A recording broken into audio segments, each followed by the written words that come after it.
I became so self conscious, so aware that I wasn't being myself. I could no longer be myself. I was watching every thought, every reaction, the way I was moving.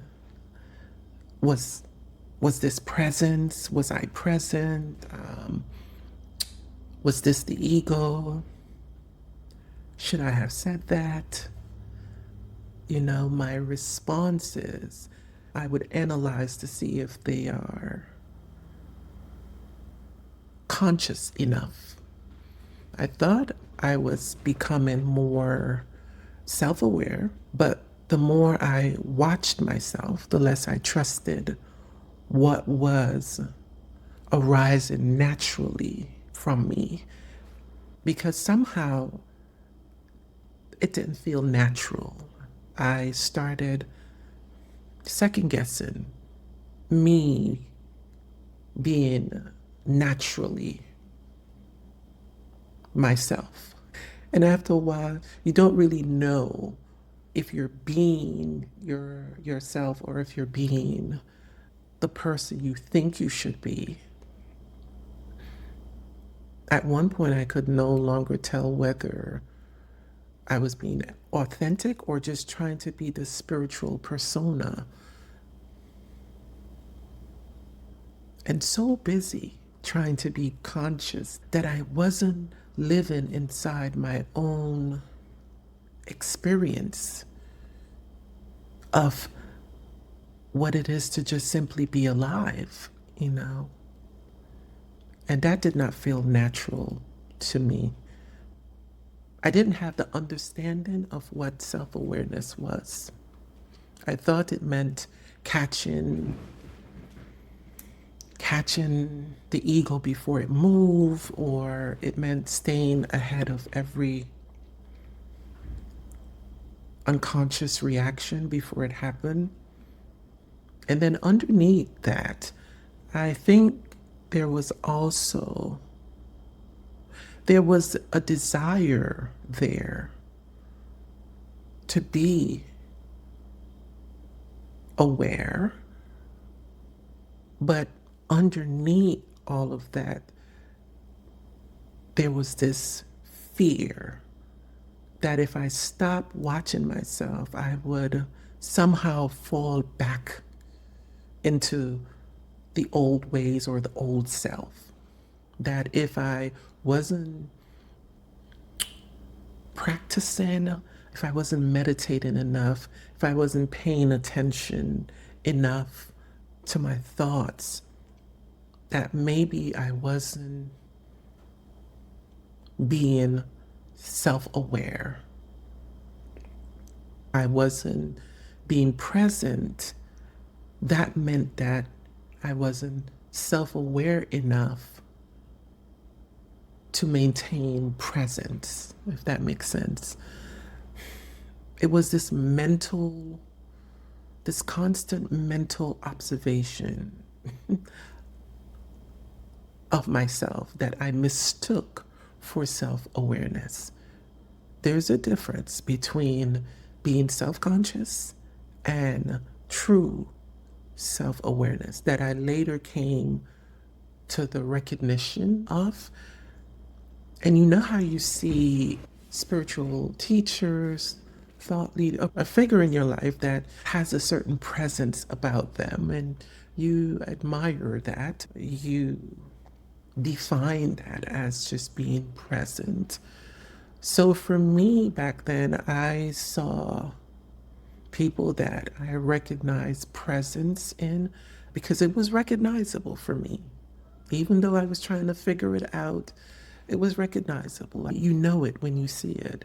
I needed to also carry that same presence. So, in order to do that, I had to watch myself, I had to monitor myself. And I was measuring myself against those personas. Was I calm enough? Was I reacting too much? Was I spiritual enough in the way that I was responding to someone else? Was the ego showing up? And when you're constantly measuring yourself like that, you're not just observing yourself anymore, you're judging yourself. Judging yourself against an image or the idea of what you think it should be. And then in the meantime and in between time, the ego had not disappeared because you could not tell me that I was not being self-aware. You could not tell me I wasn't being self-aware. I would defend it to my core. And when you look at it, the same thing I was watching for was in there hiding. After a while, it becomes very exhausting. You know, the scanning. And that's where I felt like I wasn't existing. I had no space to exist in all of that because it became me constantly judging myself. It felt like there was always something or someone standing over me. Even simple living, simple going about my day. It was this constraint of always looking at myself. So I'm not living. I was I was performing what I thought it should be. I was experiencing life, but at the same time, I was also watching myself experience it. Observing. There's nothing wrong with looking within, the practice of looking within, but looking as the self that wanted to be self-aware, that self is always judging, right? But what was clear for me is that it should not feel so exhausted. This constant trying to assess myself was draining me because my idea of what self-awareness was every natural movement had to measure up to this idea of what self-awareness should be. And in all that trying and scanning and doing all of this looking, I didn't feel free. I did not feel free. But it wasn't awareness that was exhausting me. It was the trying to be self-aware that was exhausting me. And somewhere in that feeling of exhaustion, something began to let go.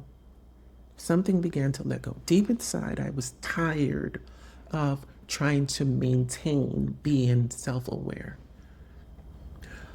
But then something happened one day. I was sitting quietly. I remember the day I was sitting quietly and this awareness came. It just appeared. It didn't arrive suddenly. It just appeared. It was just there. That's the best way I can try to express it to you. It was just there. And it was the awareness of something that happened a couple days prior. I said something to someone, and what appeared was the awareness that I was wrong. I was wrong. And also, why behind it? It was just everything all in one. I wasn't trying to dissect it. It was one understanding that my mind did not have to make sense of. Then there was this deep sense of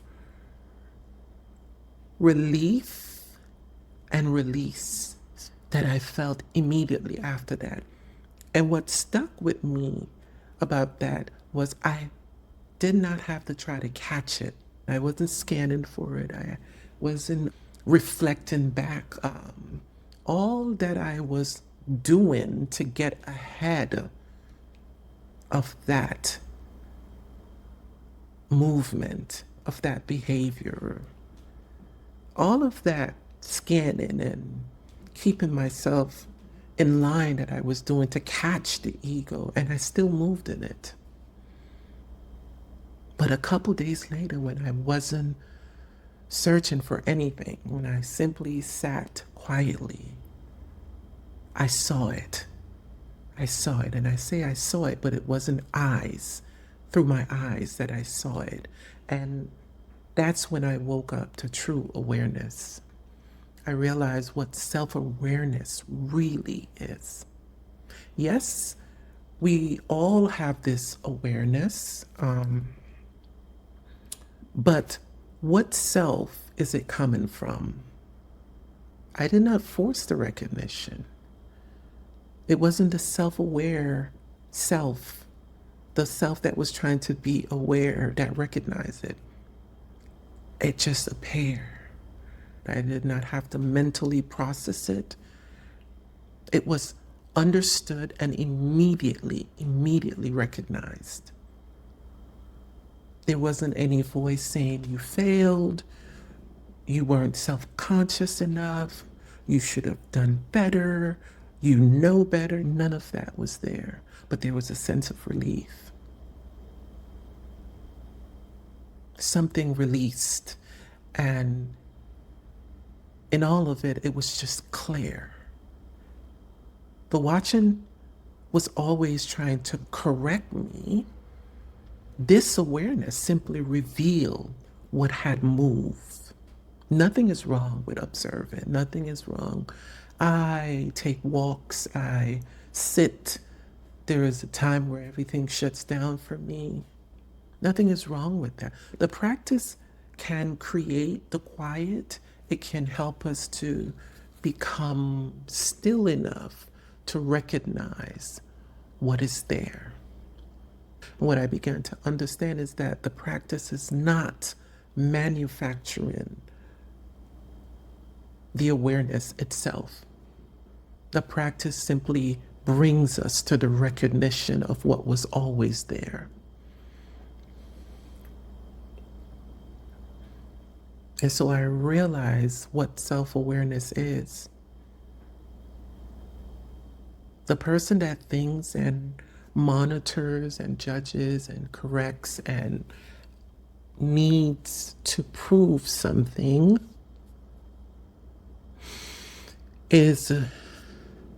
needs to prove something is right, is not self-aware. Awareness is silent. It is still. It is a seeing that you do not need eyes for, and you don't need the mind. It is formless. It is measureless. Awareness shows us when we're overwhelmingly self-conscious what it is. It makes us aware of that we're overwhelmingly self-conscious. And it brings us back to our truest nature.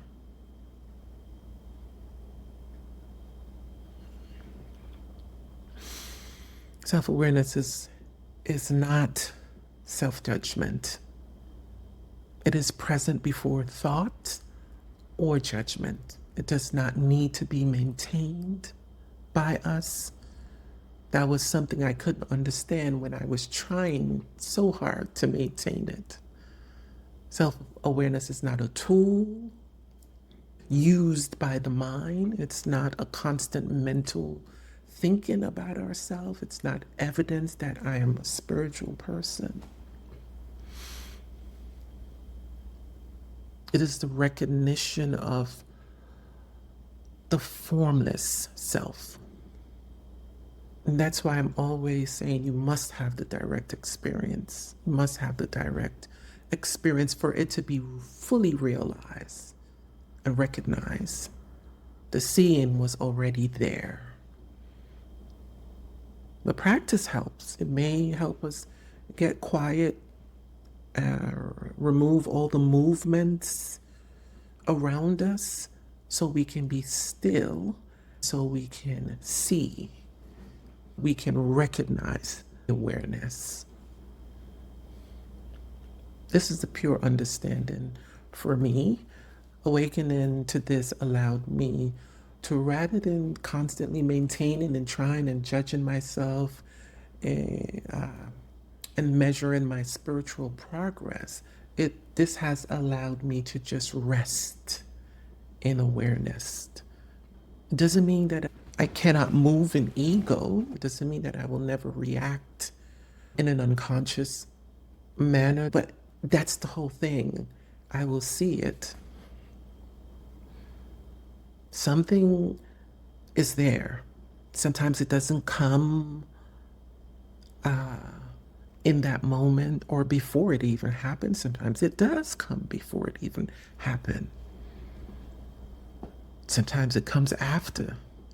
The difference is I no longer have to stand over myself and criticize myself or watch myself in that way. Now I can rest in awareness and be fully present in this existence. Thank you. Thank you for listening.